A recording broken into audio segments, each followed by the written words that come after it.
Hey, what's up, YouTube? It's your main man, AB the Hero, back again with another live stream. And in today's live stream, man, we have to talk about the man, the myth, the legend, Kobe Bean Bryant, and his passing. And I was trying to debate on whether or not I should do a video or do a live stream, but I felt like going live it'd be dope because obviously like a lot of folks are just around the world who felt some type of way about, what I'm saying, the Mamba, the Black Mamba. Like I just wanted to set up an opportunity for you all to kind of talk about, you know what I mean, and we can just discuss some things in the way that folks are feeling at this moment about Kobe 824. Um I heard a lot of suggestions about, what I'm saying, folks either retiring the number, paying homage, changing the logo of the NBA. I feel like Kobe is somebody who like deserves all of that. And when you think about the accomplishments, the accolades of just being on the court, five-time champion, I believe he had 3 Finals MVP. Just all of these things, he did it without Shaq. The what he's done for the game as far as preparation goes. A lot of people talk about loving basketball because Kobe Bryant. A lot of people talk about even playing the game because of what he brought to it. And in all of these different eras where you have these Hall of Fame, these hallmark players, they bring something to the game that is emulated in the generations to come, And I think that what Kobe brought to the game is that Mamba mentality. Every story that you hear about Kobe is about extreme focus. It's not about somebody who being freakishly gifted and athletic and just woke up one day and could throw the ball in the hoop. We're talking about somebody who mantra is to just outwork everybody. There's so many Kobe quotes where you hear him talk about the difference between him and anybody else is that you can't be as good as him because you won't be able to work as hard as he does. You listen, there's a Jason Williams story that he tells about Kobe Bryant, and he talks about how he got to the gym and Kobe was already working out, and then so he started going hard. Kobe was going hard like 2 hours before the game, and then Jason Williams walks off the court and Kobe is still going. Then after the game, after Kobe just going off on him and is unstoppable, comes up to Kobe's like, "Man, bro, you was in there going hard today." And he was like, "Well, I was about to close out the workout, you know what I'm saying? But then you came in, but I didn't want you to think that you was finna actually put more work in than me in here and get better than me today." And I feel like those are the types of stories that you hear about Kobe Bryant that will be his legacy. It's not the Vince Carters or like it's all about the work ethic, man. When you and I think that that's so dope because that goes all of the marketing, the brand of Kobe Bryant, the brand of the Black Mamba, all of that is work ethic. It's a certain mentality that you approach the game with, that you approach life with. And to me, man, I think that that's one of the dopest legacies you can leave because it is something that supersedes sports. It's not like jumping from the free throw line. It's not being a sharpshooter. It's just working hard. It's about preparation, and I keep reiterating those points, man, because I feel like those are valuable traits to have in one's legacy, and I think that is dope.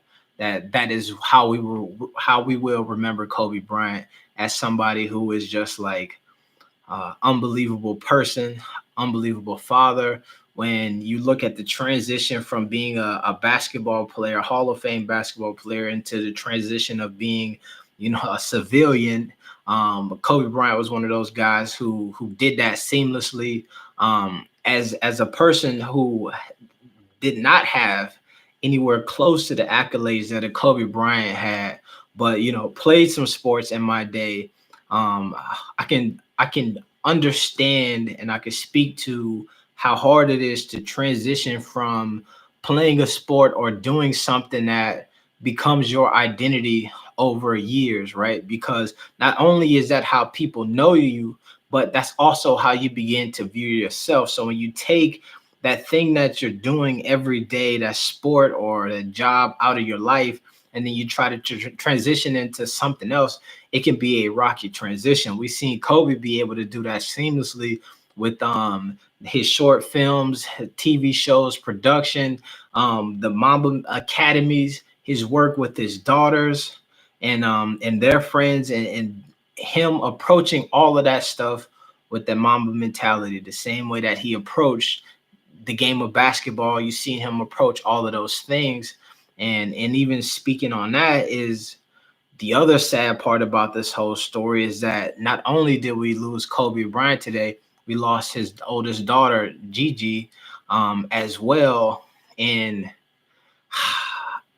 that's where it gets extra sad for me, and extra hard to talk about, because I can only imagine, I can't imagine, I hate to imagine how the folks who were left behind in that field, right?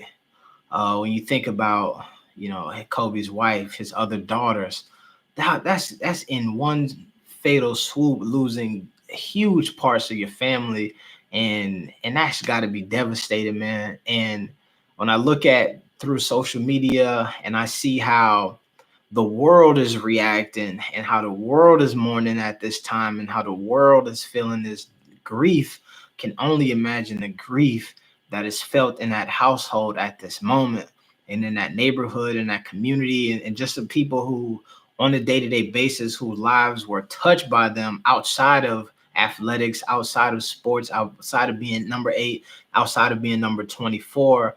I just feel that those people, man, are in mourning so hard right now, and man, bro, that's tough to think about. And when this first happened, it was reported that there were 5 people on the plane, Kobe and 4 other people.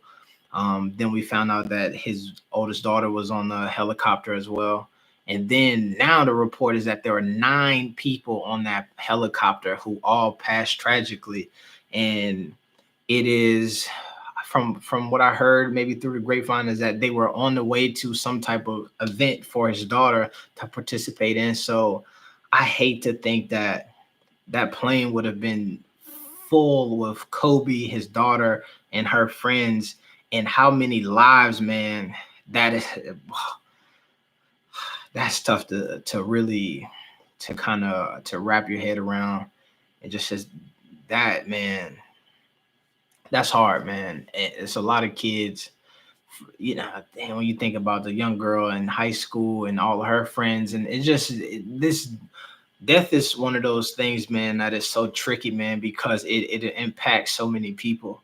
And people say this quote all the time, living is easy, or death is easy, living is harder. But it's like, that's only for the person who passes.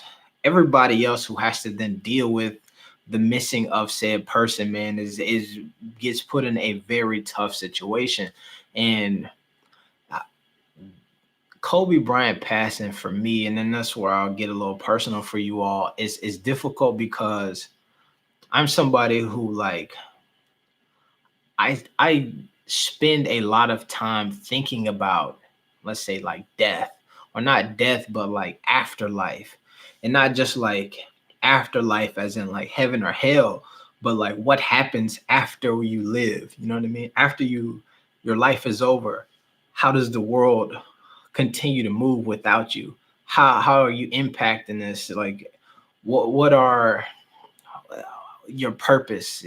How does that affect like what's happening? It's a whole lot of stuff, and I could go down a whole rabbit hole on that, but and I might in this live stream, so bear with me. But what I'll start is that earlier today, this was an interesting moment for me, is that when I found out that Kobe Bryant had passed away, it was my son.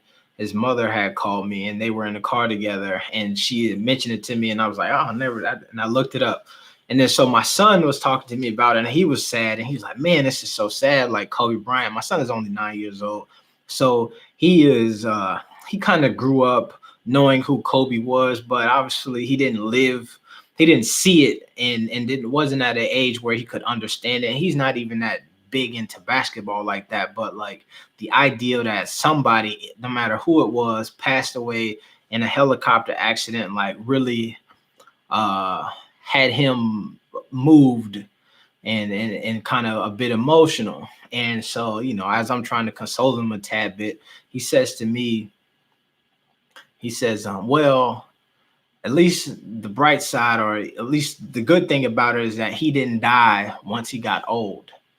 And my son has a little bit of a philosopher streak in him, where he will say things like that, and I'm like, man, like, what? Explain this to me. And then this is one of those moments where actually I didn't even ask him to explain it, because in some way I kind of understood what he was saying. Of like, it took me back to when I was around his age, and there was this moment where I was up hella late, and I was watching this this war movie. And in this movie, and now I'm talking about I was young, so I was probably just way too young to be watching this movie in the first place. But what ended up happening is these guys went to battle. I believe it's like World War I or something like that. They went to battle, and none of that affected me. But like the end of this movie brought me to tears. And what happened is that at the end of it, they all got old. They survived the war. They survived all of these crazy things. But then the one thing that they couldn't outrun was just old age and death. And like, and as a young kid, like that just brought me to tears, to think that at some point I won't be like myself the way that I remember me. You know what I mean? I won't be as spry, as athletic. I won't be as happy, fun, and youthful. I'll grow old, and I'll get to a place where like I may just wither away. And I think that that is where my son was looking at this as a bright side, is like, at least that didn't happen to Kobe Bryant. And I think that that's one of those things of being a young man. He like has not grasped yet how dope it is when you get to see like, and I'm sure it is for even older people of like who around that who watched him play, but like a Bill Russell be able to show up at these different NBA events and pass out awards, and these folks get to these all Hall of Fame speeches. And I just think about these all of these dope moments that we are going to miss as we got to continue to watch Kobe Bryant be Kobe Bryant and live life with that whole Mamba mentality that he had, and that ferocity that he approached everything with, and just to see how great he would eventually go on to become in just so many different things. And it's so dope, man. And it's so crazy that just yesterday there was this whole media push about LeBron passing Kobe, and like Kobe's last tweet or Instagram post was a shout out to LeBron and how he is going to then continue to push the game forward. And there's this crazy like pseudo passing of the torch that happened in that moment of like, now it goes from 24 to the new 23 LeBron James, and it is on his shoulders to then carry the culture forward, the culture of basketball, sports, and then hopefully be able to pick up that mantle of that elite focus and that Mamba mentality that Kobe had. And there's a lot of people who I was watching, listening, and reading some of these social comments, and they talked about like, man, the Lakers right now, you should be extremely motivated, man, to really put on for like the city of Los Angeles and the culture and the historic brand of Laker basketball. And with the passing of a legend, Kobe Bryant, and man, I could probably go on and on and on and really talk about this stuff. But I want to thank you all, man, because this, for me, just being able to hop on here and share some of my thoughts about this whole thing with you is, it's like healing for me, man, because I am not somebody who, like I said, I'm not like a Kobe stan. I'm not somebody who like, man, Kobe is the greatest I've always been like a LeBron over Kobe type of guy, but it's just like I have always known that Kobe was that dude. And like you never think about when you have these sports debates and you start pitting one person's legacy versus another person's legacy, and especially in such and these guys are either just finishing their career in Kobe and LeBron still in his like you we do all of that debating and stuff and we forget to like really just appreciate these people and really just show love for all of that stuff, man. I can imagine how many people for years in those debates between Kobe, Jordan, and LeBron have not had much great things to say about my man. But then in today, just realizing that it's bigger than who's number one, who's on Mount Rushmore, who's top five, who's top 10, who's top 50. It's about like it's legacy of life, man. And and like what are you leaving behind? What is what is going to be your Mamba mentality?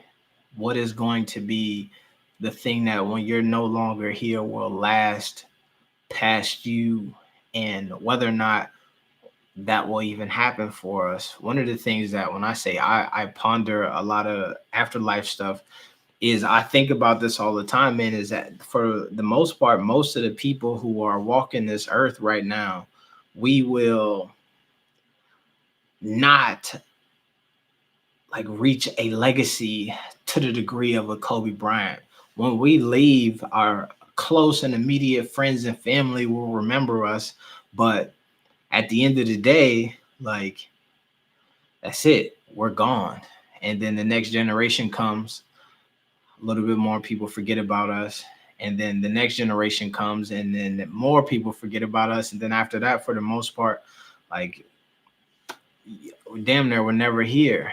And so it's crazy to think that a guy like Kobe Bryant, whose legacy not only touches us here in America, but touches the entire world, like folks who my friends and stuff who I know who are global are hitting me today, like, yo, tell us that we're getting some bad information over here in Lithuania. Tell us that over here in Germany and the UK, like something is, they're missing something. And y'all got, it's crazy to think that a guy like that, man, who was in his prime in basketball, but has now hit his stride and in his prime in life, like it's over, man. We're never going to get any more games of Kobe sitting courtside at Staples Center, dapping up LeBron, dapping up future Melo coming through there, dapping up the next generation sitting courtside at the WNBA game, cheering on his own daughters. Like, damn, it's just like all of these dope moments that we are going to miss out on. And as fans, and then you just think about all of the moments that like his daughters, family, and friends are going to miss out on of just having like a dope human being to just be around and get lessons from. And I understand that, man. When I was a young girl, not quite as young as some of his daughters, but my mother passed away. And my mother to me was one of the dopest people ever. And so I kind of feel a bit like, what's to come as far as that void that you can never feel. So it's kind of crazy, man. All right. Thank y'all for letting me hop on here, man, and just kind of share my thoughts on the situation. It's your main man, AB the Hero. I'm out. Peace.